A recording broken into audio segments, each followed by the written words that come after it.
Salam saudara yang dikasihi Tuhan, jumpa lagi dalam renungan firman Tuhan. Mari kita berdoa sebelum membaca dan merenungkannya. Bapa di surga, syukur atas segala berkat-Mu bagi kami yang tiada hentinya. Kini kami akan membaca dan merenungkan firman-Mu yang hidup. Tolonglah kami untuk mengerti sehingga kami melakukannya. Amin.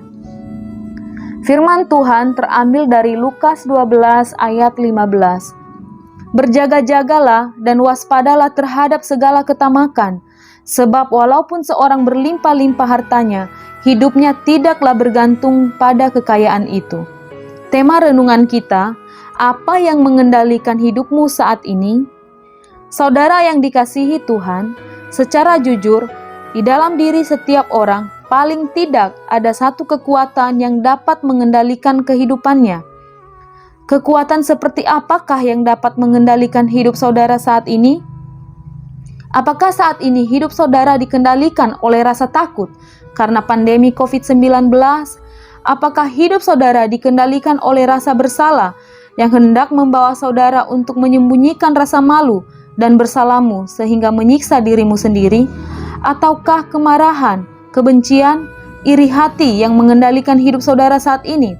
Karena menyimpan kesalahan orang lain yang terus-menerus dalam hatimu, atau hidupmu dikendalikan oleh pengakuan orang lain yang ada di sekelilingmu, sehingga ketika tidak mendapatkan pujian atau pengakuan, maka menjadi kecewa dan marah, atau harta dunia yang menjadi pengendali hidupmu saat ini? Ingatlah bahwa Yesus telah memperingatkan kita agar berjaga-jaga terhadap segala ketamakan. Dalam Alkitab ada seorang yang bernama Lot, keponakan Abraham.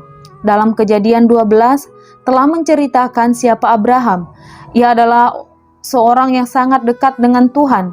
Tetapi Lot keponakannya mengikut Abraham, bukan karena alasan rohani, melainkan karena Abraham sangat kaya, sehingga hati Lot terpikat oleh kekayaannya. Hal ini terlihat ketika terjadi perkelahian antara para gembala Abraham dan para gembala Lot, yang berujung pada perpisahan. Abraham harus berpisah dengan Lot dalam Kejadian pasal 13 ayat 8-10. Berkatalah Abraham kepada Lot, "Janganlah kiranya ada perkelahian antara aku dengan engkau, dan antara para gembalaku dengan gembalamu. Sebab kita ini kerabat.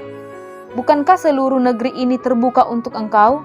Baiklah, pisahkan dirimu daripadaku. Jika engkau ke kiri, maka aku ke kanan. Jika engkau ke kanan, maka aku ke kiri." Lalu Lot melayangkan pandangannya dan dilihatnyalah bahwa seluruh lembah Yordan banyak airnya, seperti taman Tuhan, seperti tanah Mesir sampai ke Zoar. Hal itu terjadi sebelum Tuhan memusnahkan Sodom dan Gomora. Lot tidak memberikan kesempatan kepada Abraham untuk memilih tempat yang baik terlebih dahulu, tetapi ia lebih dahulu menentukannya, dan ternyata keputusannya membawa kepada kehancuran. Lot tinggal di kota Sodom yang menggambarkan sebuah kenyamanan hidup atau sebuah kenikmatan duniawi. Kenikmatan duniawi adalah dosa di hadapan Tuhan. Maka Tuhan memutuskan untuk menghukum Sodom dan Gomora dengan menunggang balikannya atau memusnahkannya. Saudara yang dikasihi Tuhan, kesempatan hidup yang Tuhan berikan kepada masing-masing kita sampai saat ini adalah sebuah kesempatan untuk mengevaluasi diri kita di hadapan Tuhan. Sesungguhnya, apa yang menjadi pengendali dalam kehidupan kita saat ini? Apakah hidup kita sudah dikendalikan sepenuhnya oleh pimpinan Roh Kudus, atau dikendalikan oleh materi yang membawa kepada kebinasaan? Kita harus mengakui bahwa situasi saat ini memang sulit, dan kesulitan ini diakibatkan oleh adanya COVID-19. Tapi jangan sampai hidup kita dikendalikan oleh rasa takut, oleh rasa bersalah, atau oleh materi. Mari ambil komitmen di hadapan Tuhan, sadari akan dosa, buka hati dengan sungguh-sungguh di hadapan Tuhan. Undanglah Yesus masuk dalam hati sebagai Tuhan dan Juru Selamat pribadi, sehingga Roh Allah berdiam di dalam diri kita dan memimpin kita setiap saat untuk tetap berjalan dalam seluruh kebenaran Allah, yang membawa kita hidup memuliakan Tuhan dan menjadi saksi Kristus bagi sesama. Mari kita berdoa. Tuhan, terima kasih atas firman-Mu hari ini, yang telah menginsafkan kami akan pemegang kendali dalam kehidupan ini. Ampuni kami Tuhan apabila selama ini kami dikendalikan oleh rasa bersalah, rasa takut atau oleh materi yang memperhadapkan kami kepada penghukuman Allah.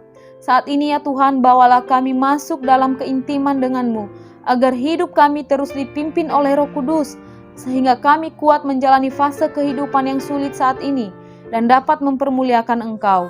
Demi nama Yesus Kristus kami berdoa dan bersyukur. Amin. Demikian renungan hari ini. Tuhan Yesus memberkati.